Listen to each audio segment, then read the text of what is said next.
کہا محبوبہ کل کمائی تھی میں لے آئی ہوں، میرے پاس کوئی اور شے ہوتی تو میں بچا کے نہ رکھتی، بیٹے دے کے نا حاضری لگوا کے تو واپس دروازے پہ لے گئی۔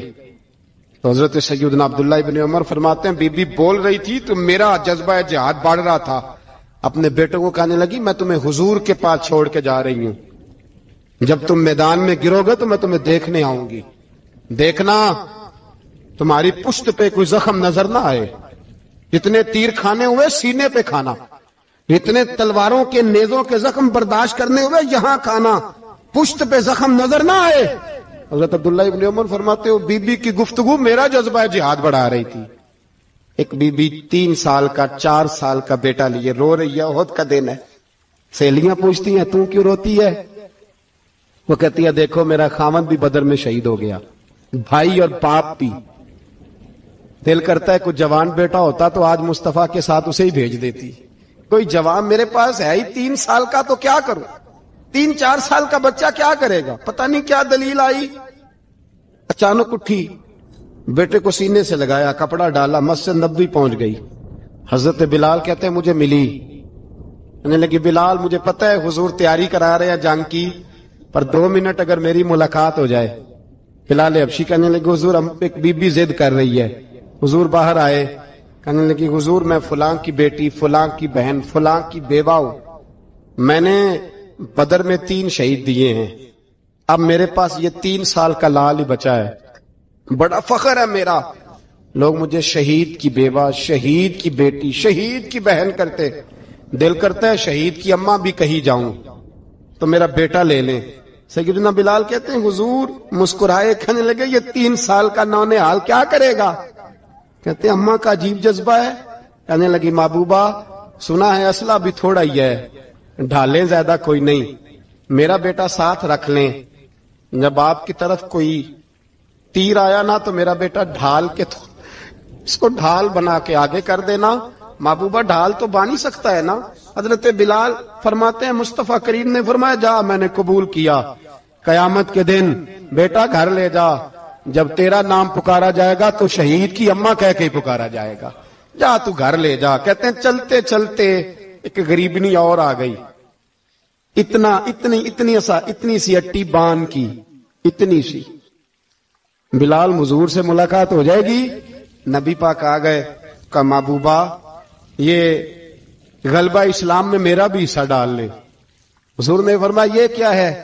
کہنے لگے حضور خامد فوت ہو گیا، اولاد اللہ نے بے نیازی سے دی نہیں، سویرے چرخہ کاٹ کے رزق حلال کھاتی ہوں، میرے پاس نا یہ اتنا سا بان ہے، ایک گھوڑے کی لگام بن جائے گی، محبوبہ حصہ تو ڈال جائے گا نا دین کے لیے، میری قبولیت ہو جائے گی۔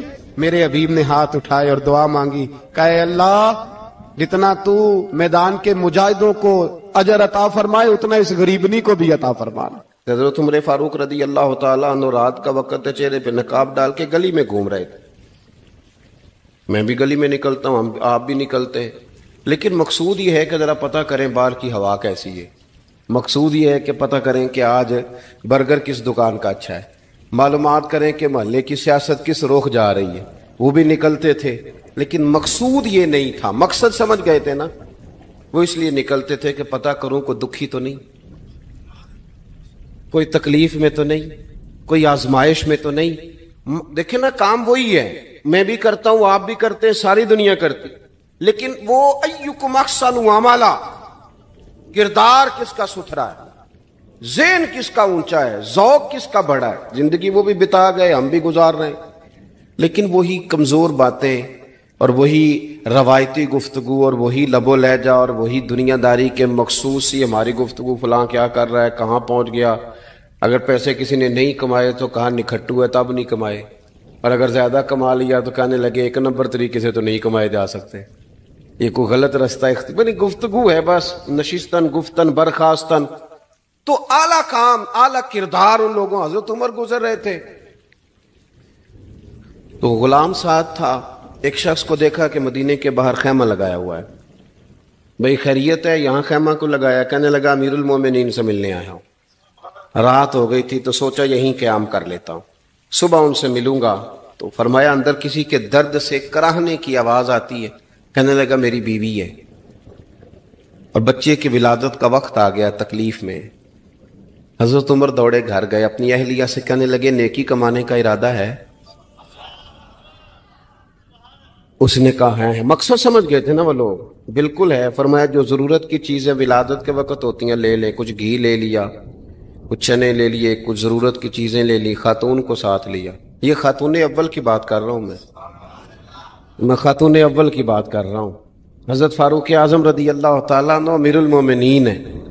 حضرت عمر نے اپنی اہلیہ کو ساتھ لیا، جہاں وہ شخص تھا وہاں آئے۔ اہلیہ نے حضرت عمر کے ذمہ کام لگایا، آگ جلا لیں، یہ تیل لے لیں، فلاں فلاں چیز گھی میں ڈال لیں، بنانی شروع کر دیں۔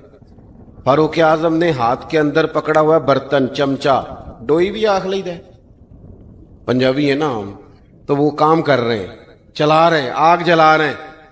خاتون اندر ڈیوٹی کر رہی، تو وہ شخص جو تھا نا جس کی بیوی تھی، وہ کہتا ہے میں 2-3 دفعہ کا غلام ادھر آ، فلانی چیز بتا۔ میرے ذہن میں یہ تھا کہ امیر المومنین نے کو بندہ کھڑا کیا آنے جانے والے مسافروں کا خیال کرے۔ میرے ذہن 2-4 دفعہ میں نے اپنے لفظوں میں بات بھی کہہ دی، لیکن جب اندر میرے بچے کی ولادت ہوئی تو اندر سے میری بیوی بولی اور حضرت عمر کی اہلیہ بولی اور بول کے کہنے لگی امیر المومنین مبارک ہو، آپ کے دوست کو رب نے بیٹا دیا ہے۔ وہ شخص کہتا ہے میں باہر کھڑا تھا، وجود تڑپ گیا، آنکھیں برس پڑی، کبھی نہیں رویا تھا پر کیفیت عجیب بن گئی، کوئی تقریر نہیں سنائی، کوئی اعلیٰ شعر نہیں انہوں نے پڑھا، میں نے جوں لے کر ان کے سر سے پاؤں تک دیکھا، میں نے کہا یہ وہی شخص ہے جس کا نام لے تو کیسر و کسرا کانپ جاتے ہیں، یہ وہی شخص ہے۔ میں نے جمعے میں کہا تھا کہ روب کپڑوں کا نہیں ہوتا، روب تو دیانتداری کا ہوتا ہے۔ ہاں بڑا مال کما کے لوگوں نے بنائی ہوتی ہے کار کوٹھی، تو بندے کھڑے ہو کے کہہ دیتے ہیں 2 نمبر طریقے سے آیا ہے، اور 13ویں 14ویں گریڈ کا ملازم ہو تو اس کے سامنے بہت بڑا افسر ڈر رہا ہوتا ہے، یار بندہ دیانتدار ہے، یہ رشوت نہیں لیتا، سفارش نہیں مانتا، یہ میرٹ پہ کام کرتا ہے۔ تو روب تو آپ کی دیانتداری کا ہے، آپ کی سچائی کا ہے۔ اپنی زندگی میں جو لوگ مقصد سمجھ گئے، مقاصد پا گئے، کچھ کر گئے، ہم ذرا الجھ گئے ہیں۔ پہلے اتنا شاندار مکان بناتے ہیں، پھر مرنے کو کس کا دل چاہے؟ اتنی محنت کر کے جو ہے وہ کوٹھی بنائی ہے تو اب چھوڑ کے کون جائے؟ وہ تیار بیٹھے تھے، انہیں نبی کریم نے کہا تھا کن فی الدنیا کانک غریب نو عابر السبیل، تم نے مسافروں کی طرح رہنا ہے۔ او میرے بھائی، کبھی دیکھا ہے ایئرپورٹ پہ مسافر لڑتا ہو کہ میں نے یہ جگہ خریدنی ہے؟ اسے پتہ ہے کہ ابھی فلائٹ آنی ہے، میں نے تو چلے جانا ہے۔ ریلوے اسٹیشن پہ جو جگہ ہوتی ہے وہ خریدنے کے لیے لوگ رٹا نہیں ڈالتے، انہیں پتہ ہے پہلی ٹرین سے چلے جانا ہے۔ بس سٹاپ پہ جھگڑے نہیں ہوتے کہ یہ کرسی میری ہے، جانا جو ہے مٹی دیں تے مٹی رہنا ہی، ایویں کادی بلے بلے، اج مٹی دے اتے بندے آتے کل مٹی دے تھلے۔ اتنا زیادہ مقصد نہیں نا جب سمجھتے تو بے چین ہے، بے قرار۔ بعض لوگوں نے اتنے پیسے جمع کر لیے کہ اتنے کھا نہیں سکتے، اتنی ضرورت نہیں، لیکن اس کے باوجود ہے کہ وہ دوڑ ختم ہونے کا نام ہی نہیں لے رہی۔ حضرت صدیق اکبر رضی اللہ تعالیٰ عنہ امیر المومنین ہے۔ بادشاہوں کے بڑے بات ہوتی ہے، ہمارے ملک میں ایسے بھی بادشاہ گزرے ہیں کہ جو سفر پہ جاتے تھے تو خانسامے بھی لے جاتے تھے، باورچیوں کو بھی لے کے جاتے تھے کہ کھانا میری مرضی کا ہونا چاہیے۔ حضرت ابوبکر صدیق نے پانی مانگا، امیر المومنین، تو صحابہ نے نہ شہد ملا پانی پیش کیا، کوئی اتنی لمبی بات تو نہیں، لیکن صدیق اکبر رو ہی پڑے، اور اتنا روئے کہ ہجکیاں بن گئیں۔ لوگ کہتے ہیں پتہ نہیں تھا کس بات پہ رو رہے ہیں، پر ہم بھی رو پڑے۔ حضور آپ کیوں روتے ہیں؟ تو آپ فرمانے لگے یار مجھے آسانیوں میں مبتلا کرنے لگے ہو، مجھے ان دنیا کی لذات میں الجھانے لگے ہو۔ میں حضور کی بارگاہ میں بیٹھا تھا تو اللہ کے رسول فرما رہے تھے پیچھے ہٹ جا، پیچھے ہٹ جا، پیچھے ہٹ جا۔ میں نے پوچھا حضور آپ کس کو کہہ رہے ہیں؟ تو حضور فرمانے لگے دنیا میرے پاس آئی تھی، وہ قریب کرنا چاہتی تھی مجھے، تو میں نے اسے کہا پیچھے ہٹ جا، میرے نیڑے نہ آنا، دور ہٹ جا۔ تو ہٹ تو گئی ہے، پر جاتی دفعہ کہہ گئی ہے سونیا آپ تو بچ گئے ہیں، پر آپ کے بعد والے کیسے بچیں گے؟ تو مجھے سینے سے لگا لے، گلے سے لگا لے، مقصد اپنا سمجھے، اعمال کا حسن پیدا کرے۔ اگر انسان کا مقصود مال کمانا ہے تو اگر مال مل گیا تو اس کے بعد پھر کیا کرے گا؟ کسی نے طے کر لیا تھا کہ بہت بڑی گاڑی اور بہت بڑا بنگلہ مجھے چاہیے، تو وہ بنگلہ اسے مل گیا، گاڑی آ گئی۔ اب تو مقاصد چونکہ طے نہیں ہوتے، تو جو چیز انسان چھوٹا سا مقصد طے کرتا ہے وہ اسے حاصل ہو جاتا ہے۔ میں نے ملک سے باہر جانا ہے، گھر سیٹ کرنا ہے، ساتھ والا پلاٹ لینا ہے، ہو گیا سارا کچھ، تو اب وہ پھر انسان بے چین ہو جاتا ہے، پریشان رہتا ہے، کہتا ہے سمجھ نہیں آتی مطلب مقصود کیا ہے۔ اللہ تبارک و تعالیٰ نے تو ایک تنکا بے مقصد پیدا نہیں کیا، اتنا سونا انسان کیسے بے مقصد پیدا کر دے؟ تو رب کریم نے ہمیں بتایا کہ مقصد تو تمہارا ہے، مقصد ہے الذی خلق الموت والحیات لیبلوکم ایکم احسن عملا۔ اس نے موت اور حیات اس لیے پیدا کی ہے تاکہ پتہ چلے تم میں اچھے عمل کون کرتا ہے، تم کس قدر زیادہ اپنے رب کی عبادت کرتے ہو، کس قدر زیادہ حسن اخلاق کا مظاہرہ کرتے ہو، کس قدر زیادہ لوگوں کی خدمت کرتے ہو، کس قدر زیادہ تم دین کی تبلیغ میں، اشاعت میں، ابلاغ میں، ترویج میں کردار ادا کرتے ہو۔ با مقصد تمہیں بنایا، با مقصد اچھا ترین عمل تم میں سے کون کرتا ہے، اس لیے موت اور حیات پیدا کی تھی کہ تم نے ستھرے سے ستھرے اعمال، بہتر سے بہتر کردار، اعلیٰ سے اعلیٰ تمہارا انداز زندگی۔ دیکھیں ہم نے لوگوں کے ساتھ مل کے رہنا ہوتا ہے، بہت ساری چیزیں ایسی ہوتی ہیں کہ جو تکلیف کا سامان بنتی ہیں۔ اب انہی لوگوں کے ساتھ اللہ نے ہمیں مل کے رہنے کا حکم دیا، ان کے حقوق ادا کرنے کا حکم دیا، تو ساتھ ساتھ نا درگزر کا بھی کہا، معافی کا بھی کہا۔ جب انسان معافی کر دینے والا ہو جاتا ہے، درگزر والا ہو جاتا ہے، تو پھر وہ بڑا ہو جاتا ہے، بڑے دل والا ہو جاتا ہے، بڑے حوصلے والا ہو جاتا ہے، بڑے ضرب والا ہو جاتا ہے، اس کی زندگی حسین ہوتی۔ تو یہاں آئے تھے کچھ کام کرنے، وہ جو ہم نے مقصود بنائے تھے نا، مطلب اچھے کپڑے، اچھی دنیا داری، اچھی گاڑی، اچھا موبائل سیٹ، وہ چونکہ مقصود نہیں تھا تو ان چیزوں کے حصول کے باوجود بھی لوگ پریشان ہیں۔ مقصود یہ تھا کہ بہترین عمل، سونا عمل، اعلیٰ ترین عمل میرے رسول پاک صلی اللہ علیہ وسلم کے غلاموں نے نا وہ عمل کر کے دکھایا۔ اعلیٰ ترین مزاج رکھتے تھے اور اعلیٰ ترین خدمت، یعنی لوگ ان کا کردار دیکھ کے نا، کردار اور عمل دیکھ کے، ہم تو لمبی تقریریں کرتے ہیں، باتیں کرتے ہیں، بڑا کچھ بتانا پڑتا ہے، لیکن وہ بس تھوڑا سا نا لوگ ان کے پاس اٹھتے بیٹھتے تھے، آتے جاتے تھے۔ اتنی دوڑ ہے کہ آگے بڑھ کے اور لینا ہے، اور لینا ہے، حال میں مزید کا رٹا، وہ سمجھ گئے ہم نا اڑے ہوئے ہیں۔ بہت سارے لوگ ایسے ہیں جنہیں صحیح بات کا پتہ چل گیا ہے، وہ فیصلہ کرنے میں دیر کر رہے ہیں، انہیں سمجھ آ گئی ہے کہ بہتر یہی ہے کہ میں وقت پہ مسجد آیا کروں، انہیں سمجھ آ گئی ہے بہتر یہ ہے کہ سویرے اٹھ کے نا واٹس ایپ بعد میں دیکھوں، پہلے قرآن پاک کی زیارت کر لیا کروں۔ سمجھ انہیں ہے، سمجھ ہے کہ باتیں زیادہ کرنے سے بہتر ہے درود و سلام زیادہ پڑھا جائے، پتہ انہیں ہے، وہ فیصلہ ہی نہیں کر رہے، ارادہ نہیں بنا رہے، توجہ نہیں کر رہے۔ جب بہت زیادہ بندہ دنیا داری میں الجھ جاتا ہے نا، بہت زیادہ، آسانیاں تو بندے کو جینے نہیں دیتی۔ پہلے انسان کہتا ہے کہ موٹر سائیکل ہو جائے نا تو چلو سفر آسان ہوگا، پھر موٹر سائیکل کہتا ہے ٹائر 2 ہیں، 4 ٹائروں والی ہونا، چلو مہران ہی ہو جائے خیر ہے، لیکن مہران میں بیٹھتے ہی اسے خیال آتا ہے کہ اس کی تو سیٹیں تنگ ہیں،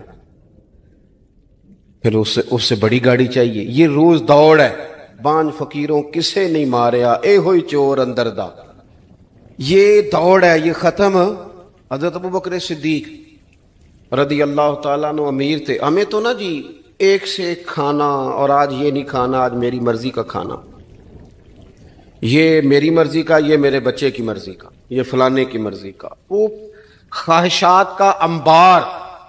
اور نفس بچے کی طرح ہوتا ہے، خواہش پوری کرو تو فوراً ہی دوسری بھی بتا دیتا ہے، دوسری پوری کرو تو تیسری کی بھی خبر دے دیتا ہے۔ ہم نا چونکہ الجھ جاتے ہیں، پھر وہ الجھاؤ ہمیں باہر نہیں نکلنے دیتا۔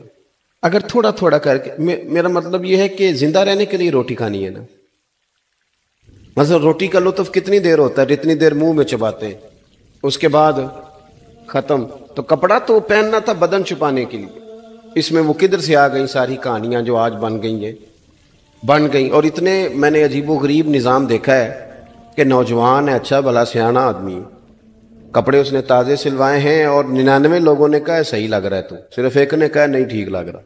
وہ پریشان ہو جاتا ہے، کہتا بھی اس کا کچھ کروں. کیوں؟ اس لیے کہ یہی سارا مقصود سمجھ لیا ہے، کپڑے پہننا، اسی میں الجھ جانا. میں اکثر دوستوں سے کہتا ہوں، میں خود کسی دوسرے کی بات نہیں کرتا، بہت زیادہ عمر نہیں میری، میں خود جایا کرتا تھا. شادی کوئی آ گئی تو 2-3 دن پہلے ابا جی کہتے تھے پرانے جوتے کچھ گنڈوا لا، کچھ پالش کرا لا، توڑے میں ڈال کے جانا موچی کے پاس، اس نے کچھ سیٹ کر دینے. اب کہاں رہ گیا جی یہ کام؟ چھٹی نہیں ہو گئی. اب کون سا ایسا سلسلہ ہے؟ وہ جو کہیں سے کپڑا تھوڑا پھٹ جاتا تھا نا تو اماں اس کو اس طرح پیوند کراتی تھی کہ ڈیزائن بھی بن جاتا تھا اور کام بھی چل جاتا. کدھر گیا وہ دور؟ لیکن تکلیف دیکھ لیں آج پہلے سے زیادہ ہے، لڑائی پہلے سے زیادہ ہے، آزمائش پہلے سے زیادہ ہے. کیوں؟ جتنی بھی خواہشات آپ بڑھاتے جائیں گے نا مقصد فوت ہوتا جائے گا. جتنی بھی مقصود سفر کرنا ہے، گاڑی دکھانا تو مقصود نہیں نا، لیکن ہمیں وہ والی گاڑی چاہیے کہ لوگ ایک دفعہ انگلی منہ میں ڈالیں کہ وہ اس گاڑی پہ بیٹھا ہوا ہے. ہم مقصد سے پیچھے ہٹیں گے جب پھر تکلیف میں آئیں گے، پھر آزمائش. زندگی میں ہم نے جو چیزیں مینج کی ہیں وہ ساری دوسروں کے لیے، ہمارے لیے کوئی شے بھی نہیں. ولیمے پہ گئے تاکہ برادری راضی ہو جائے، تعزیت کے لیے گئے تاکہ محلہ راضی ہو جائے، فلانا کام کیا تاکہ لوگ جو ہیں وہ میرے حق میں ہو جائیں. ساری زندگی دوسروں کے لیے جی کے گزار دی، اور آپ نے 99 نیکیاں کی، ایک خامی آئی تو لوگ تو وہ تھے جو پھر بگڑ گئے. بہتر نہیں بندہ رب کو ہی راضی کرے. واللہ ورسولہ احق ان یرضوا، اللہ اور اس کے رسول کا زیادہ حق ہے کہ انہیں راضی کیا جائے، ان کا زیادہ حق.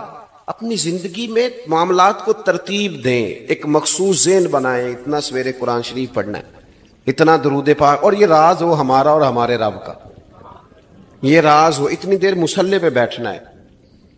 میرے ایک دوست ہیں ڈاکٹر صاحب، میں بیٹھا تھا تو وہ ایک شخص کو کہہ رہے تھے تیرے دل میں کچھ باتیں ہیں نکال دے تاکہ تیری ٹینشن ریلیز ہو جائے، تیری صحت ٹھیک ہو جائے گی. تو بندہ کہہ رہا تھا اچھا ٹھیک ہے ڈاکٹر صاحب. تو میں نے کہا کہ اگر آپ اجازت دیں تو ایک بات میں بھی کر لوں. نے کہا آپ بھی کر لیں. تو میں نے کہا ڈاکٹر صاحب کچھ دکھ بڑے ذاتی اور نجی ہوتے ہیں، بندہ کسی کے سامنے کہہ ہی نہیں سکتا، بڑے ذاتی قسم کے ہوتے ہیں. وہ آپ کسی کے سامنے اتنا مرضی کوئی قریبی ہو، وہ بندے کی اپنی اندر کی کچھ ایسی تکلیفیں ہوتی ہیں اندر کی. آزم گنڈاں دے وچ گنڈاں 10 کیڑی کھولا، بڑے مسئلے ہوتے ہیں، آپ کیسے بیان کر سکتے ہیں؟ سوال ہی نہیں پیدا ہوتا. تو کہنے لگا پیر صاحب حال تو ہوگا نا. میں نے کہا بالکل ہے. ہمیں ہمارے دین نے دعا سکھائی ہے، جو کسی سے نہیں کہہ سکتے وہ اپنے رب سے کہہ دو، اللہ کے حضور عرض کر دو، کشکول طلب دراز کر کے کہہ دو مالک یہاں پریشان ہوں. وہ بڑا کریم ہے، عطا بھی کرے گا اور پردہ پوشی بھی فرمائے گا. اپنے اللہ کے ساتھ اپنا تعلق مضبوط کریں. اپنی زندگی میں حسن اعمال کا پیدا کریں، اعمال کا، کہانیوں کا نہیں، باتوں کا نہیں، تصویروں کا نہیں، نئی سے نئی پکچر کا نہیں، اعمال کا. اور خوبصورت ترین طریقہ ہو. دیکھیں نا مشکل سے بھی تو نماز پڑھنی ہے نا. سویرے ابا بڑے غصے میں تھے تو پھر مجھے اٹھنا ہی پڑا، تو اس طرح بھی تو پڑھنی ہے. تو اگر بندہ ذوق سے اٹھے اور ذرا سونا کر کے وضو کرے اور ذرا صحیح کر کے مصلی بچھائے اور سجدہ کرے تو ذرا ذوق سے کرے. مجھے سوز دے، مجھے ساز دے، مجھے نیم شب کا نیاز دے، دم سجدہ خود کو میں توڑ دوں، مجھے ایسا ذوق نماز دے. اس ذوق کے ساتھ آگے بڑھے. مقاصد جب بندہ سمجھ جاتا ہے نا، مقاصد، پھر اس کے لیے آسانی ہوتی ہے. میں نے عرض کیا تھا زیادہ باتیں نہیں کرنی، مقصود تو ایک پیغام دینا ہے. اب ہم نے جانے والوں کے لیے کیا کرنا ہے؟ ایک تو یہ کہ اپنا مقصد ٹھیک کرنا ہے کہ جو رخصت ہو گئے اپنے بزرگوں کو نہ یاد رکھیں. اصل کام ہے ان کو کھول کے بتائیے. سال کے بعد ختم، بڑی اچھی بات ہے، سسماہی ششماہی سیماہی سب ٹھیک ہے، ان کو یاد رکھیں. حضور نہ یاد رکھتے تھے، اپنی والدہ کا ذکر کرتے، اپنے والد کی بات کرتے، اپنے دادا کا ذکر کرتے. اپنے جانے سیدہ خدیجہ الکبریٰ رضی اللہ تعالیٰ نہ وصال کر گئیں تو حضرت عائشہ کہتی ہیں حضور اکثر گھر میں ان کا ذکر کرتے. اپنے بزرگوں کو یاد رکھیں، ان کا ذکر کریں، ان کو نہ والد کے لیے نا والد ہونا شرط ہے، پی ایچ ڈی ہونا شرط نہیں. والد کے لیے والد ہونا شرط ہے، مفتی ہونا شرط. والد ان پڑھ بھی ہو تو بچے کو سمجھانے کا سلیقہ سے اللہ اسے عطا کاری دیتا ہے. ماں بالکل ان پڑھ بھی ہو تو بچوں کو سمجھانے کا طریقہ اللہ اسے ان سے سیکھیں. میرے والدہ اور والدہ دونوں اپنا نام نہیں لکھ سکتے تھے، تو میں اپنے دوستوں سے کہتا ہوں مجھے کبھی موقع ملے تو میں کئی جلدوں میں کتاب لکھ سکتا ہوں اپنے ماں باپ. اس لیے کہ وہ جو ہمیں سکھا گئے، جو بتا گئے، وہ انہی کا خاصہ تھا. تو اپنے والد ایک تو جانے والوں کو یاد رکھیں، دوسرا ان کے لیے دعا کریں تو درد سے کریں، سونی کر کے کریں، صحیح کر کے کریں، اکیلے بیٹھ کے کریں. دعا کا سب سے زیادہ تعلق آپ کے دل کی آواز کے ساتھ ہوتا ہے. اور جس طرز میں حضور نے ہمیں حدیث سکھائی ہے نا، اس رنگ میں کبھی آپ حدیث کو سیکھیں، سمجھے نا.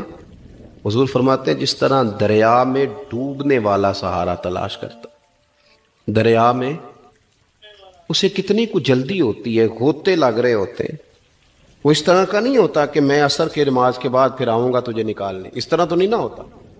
دریا میں ڈوبنے والا اس طرح کشتی سہارا تلاش کرتا ہے، حضور فرماتے ہیں اس طرح قبر میں جانے والا دعاؤں کا انتظار کرتا ہے. آپ نے دیر کر دی دعا مانگنے میں، ختم دلانے میں دیر کر دی. کت صبح شام ہمہ وقت دعا. ابھی آپ آیتیں سن رہے تھے سورہ ابراہیم کی، اللہ نے نماز میں رکھ دی ربنا اغفر لی ولی وللمؤمنین یوم یقوم الحساب. ایک تو انہیں یاد رکھیں، خوب دعا کریں، اور دوسرا کوشش کریں کہ وہ جو نیکیاں کرتے تھے وہ نیکیاں بھی جاری رہیں. جن لوگوں سے ان کا اچھا تعلق تھا وہ تعلق بھی قائم رہے. یہ بھی کوشش کریں کہ ان کے لیے صدقات و خیرات کریں، اور قیمتی صدقہ دیں. قیمتی، میں بات ختم کرنے لگا ہوں بس. قیمتی صدقہ دیں، قیمتی. 15 تولے سونا گھر میں پڑا ہوتا ہے، قیمتی ہوتا ہے نا.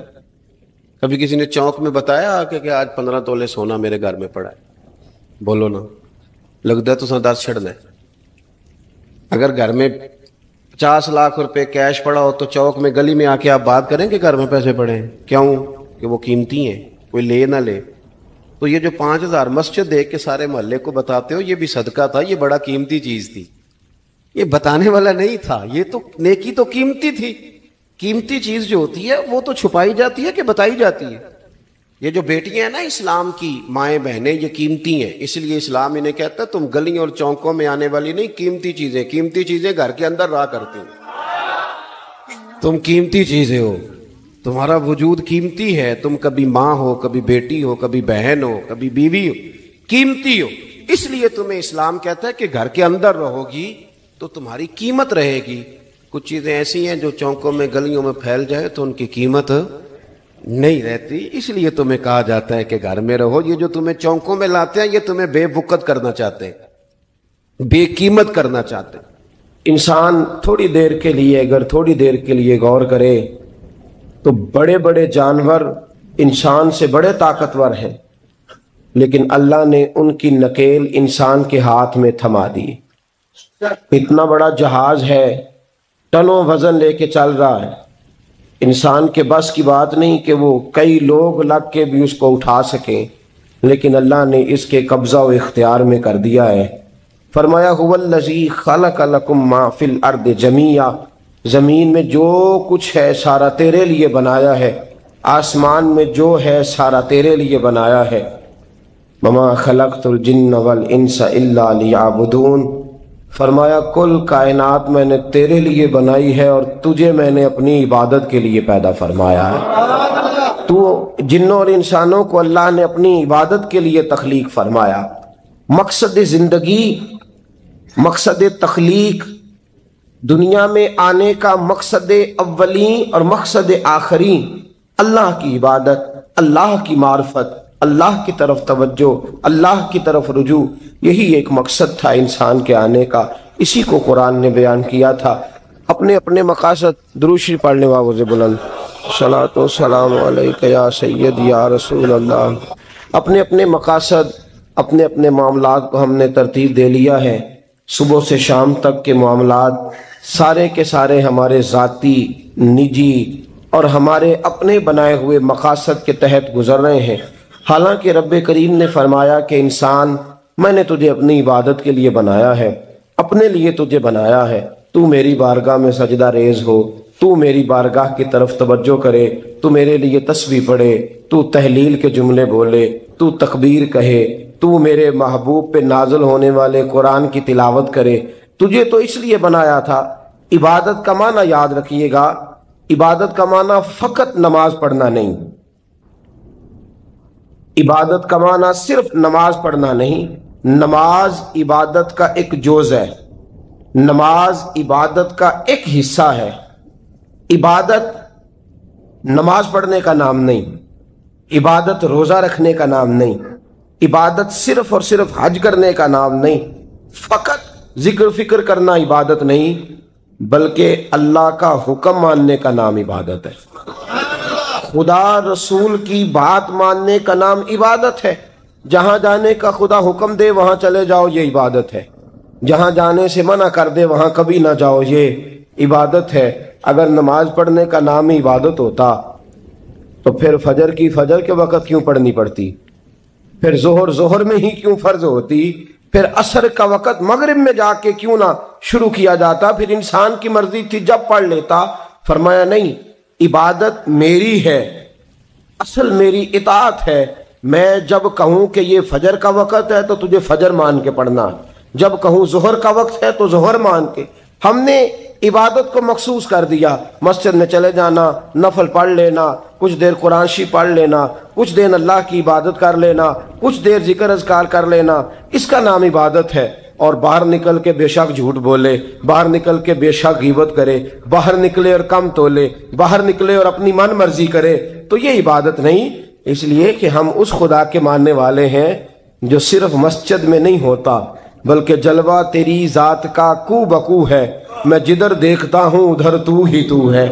ہمارا خدا صرف مسجد میں نہیں ہے، اللہ ہر جگہ ہے۔ جے میں تینوں اندر جانا پھر مقید جانا، جے میں تینوں باہر سمجھا اندر کون سمانا، اندر بھی تویں باہر بھی تویں وچ بلا کون نمانا۔ اصل بات یہ ہے کہ جب خدا ہر جگہ ہے تو اللہ تبارک و تعالیٰ کا حکم ہر جگہ ماننا ہے، ہر جگہ اطاعت کرنی ہے، ہر لحاظ سے۔ رب کی بات ماننے کا نام عبادت ہے، اللہ کی، اس کے رسول الپاک صلی اللہ علیہ وسلم کی بات ماننے کا نام، توجہ ہے آپ کی میری بات پہ؟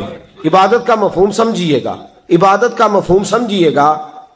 ہمارا وہ دین نہیں جو پنڈتوں، جوگیوں، راہبوں کا مذہب ہے کہ جنگلوں میں نکل جاؤ، تسبیح لے لو، میں کھٹکتا ہوں دل عالم میں کانٹے کی طرح اور تو فقط اللہ اللہ اللہ۔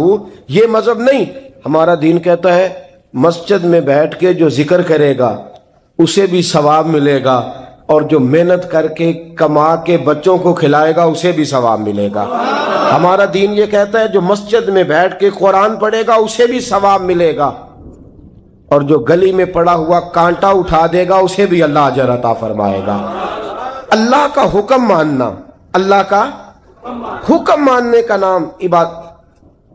محمود غزنوی کے پاس ہیرا ہے، محمود غزنوی کے بڑے غلام تھے تو ایک بڑا پیارا تھا اسے، آپ جانتے ہیں اس کا نام کیا تھا؟ ایاز محمود غزنوی کو بڑا تو حسد شروع ہو جاتا ہے ہر جگہ، اللہ ماشاءاللہ۔ لوگ کہنے لگے بادشاہ ہر وقت اسی کو پیار کرتا رہتا ہے، ہر وقت اسی کی طرف توجہ کرتا رہتا ہے۔ بادشاہ نے ایک دن آزمانا چاہا، اتنا ہیرا تھا، موٹا ہیرا بادشاہ کے پاس۔ بادشاہ نے ایک وزیر صاحب کو بلایا، کہا یہ اینٹ پکڑو، ہیرے پہ مارو، اسے توڑ دو۔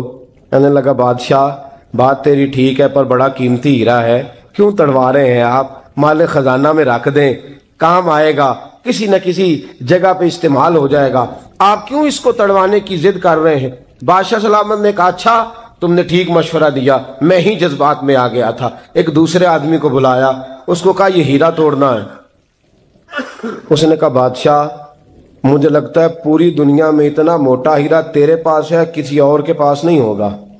یہ توڑنے کی چیز نہیں، تجوری میں سنبھالنے کی چیز ہے، اسے سنبھال کے رکھ۔ تیسرے کو بلایا، چوتھے کو بلایا، جس کو بھی بلاتا رہا وہ بادشاہ کو سمجھاتا رہا، جس کو بلایا بادشاہ کو سمجھایا۔ ایاز کی باری آئی، کہا ایاز ادھر آ۔ توجہ ہے آپ کی؟ ایاز ادھر آ، یہ ہیرا تو توڑ دے۔ اس نے اینٹ پکڑی، زور سے ماری، ہیرا توڑ دیا۔ بادشاہ کہنے لگا بڑا بیوقوف ہے بھائی تو، یہ سارے میرے خیر خواہ تھے، مجھے سمجھاتے رہے اور تو نے خیال ہی نہیں کیا، میں بیوقوف تھا تو بھی ساتھ ہو گیا، توڑ ہی دیا۔ کہنے لگا بادشاہ غلطی ہو گئی، مجھ سے غلطی ہو گئی، مجھے نہیں توڑنا چاہیے۔ اس نے کہا اچھا چل چھوڑ، ایک بات بتا، تیرے سامنے جو سب مجھے مشورے دے رہے تھے تو نے کیوں نہیں دیا؟ میں نے تجھے کہا توڑ دے۔ کیا لفظ ایاز نے کہے، کمال کر دی۔ کہنے لگا بادشاہ میرے دل میں خیال آیا ہیرا ٹوٹتا ہے تو ٹوٹ جائے، میرے بادشاہ کا حکم نہیں ٹوٹنا چاہیے۔ یہ ٹوٹتا ہے تو ٹوٹ جائے، یہ کرچی کرچی ہوتا ہے تو ہو جائے، خزانہ خالی ہوتا ہے تو ہو جائے، لیکن میرے مالک کا حکم نہیں ٹوٹنا چاہیے۔ بادشاہ میں ہر چیز توڑ دوں گا پر میں تیرا حکم نہیں توڑ سکتا۔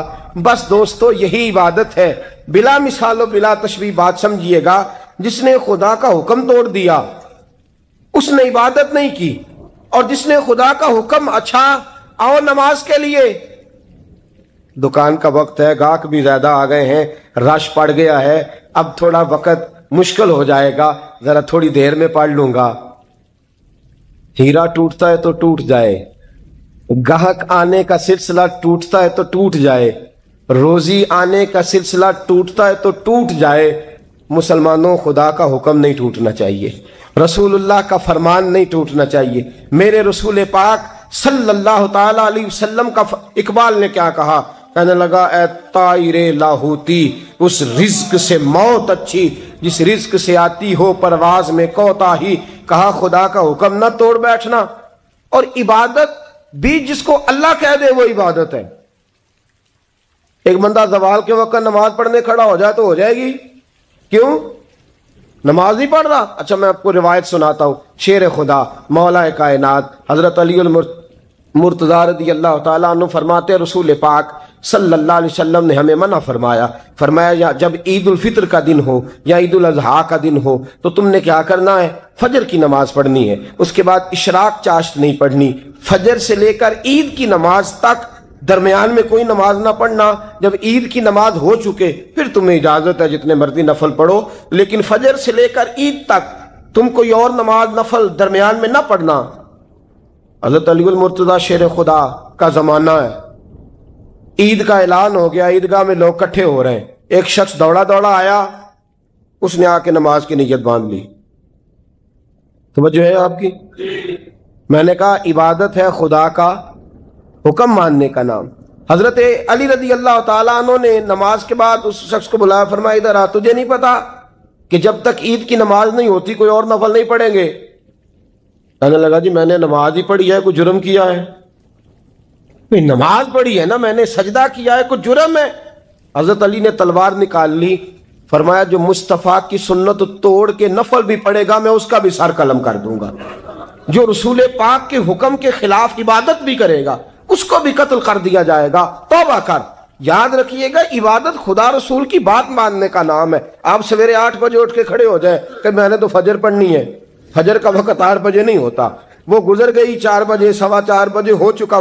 ایک شخص شام 7 بجے کھڑا ہو جائے کہے جی میں تو ظہر کی نماز 7 بجے پڑھا کروں گا، یہ کیسے ممکن ہے؟ اس کا وقت تو 2 بجے کے راؤنڈ اباؤٹ ہے، تجھے اسی وقت ادا کرنی۔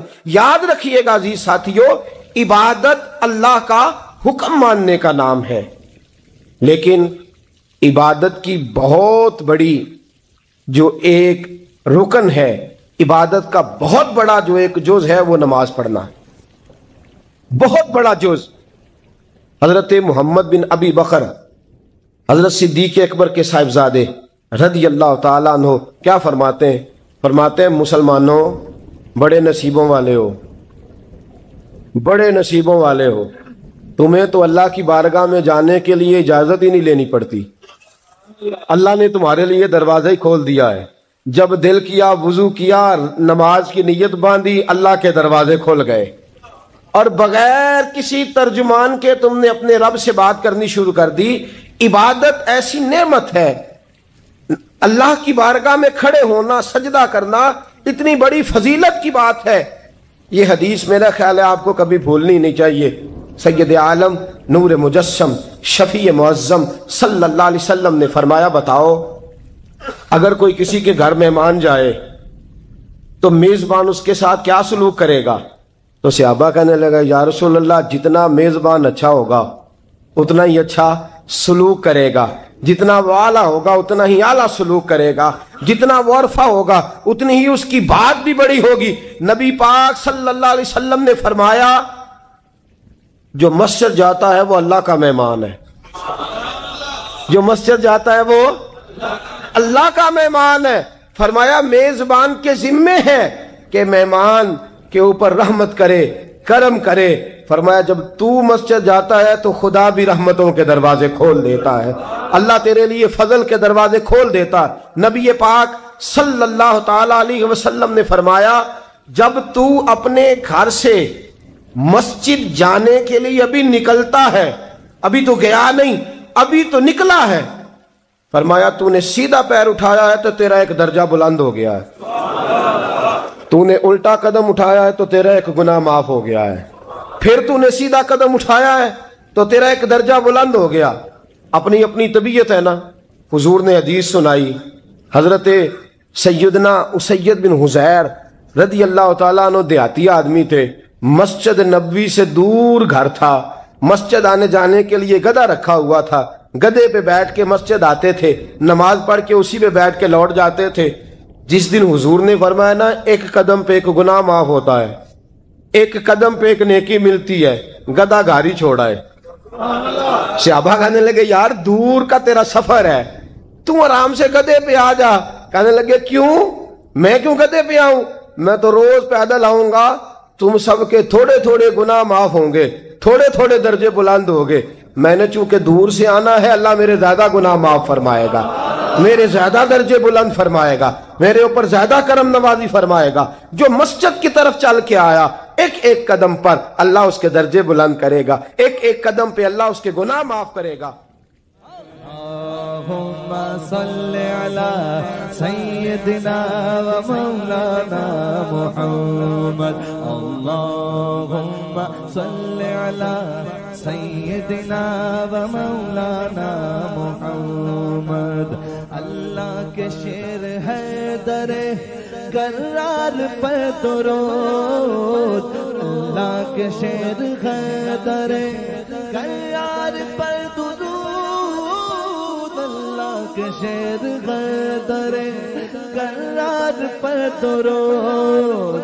حضرت حسن حسین کے کردار پر درود، اللہم صلی علی سیدنا و مولانا محمد وعلی سیدنا علی و سیدتنا فاطمہ و سیدتنا زینب و سیدنا حسن و سیدنا حسین وعلی آلہ و صحبہ و بارک وسلم۔ زینب کی بارگاہ میں،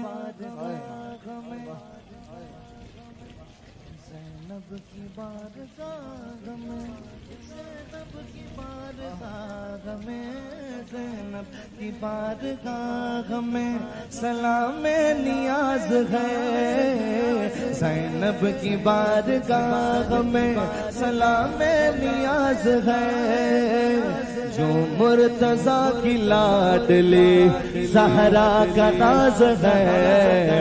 اللہم صلی علی سیدنا و مولانا محمد وعلی سیدنا علی و سیدتنا فاطمہ و سیدتنا زینب و سیدنا حسن و سیدنا حسین۔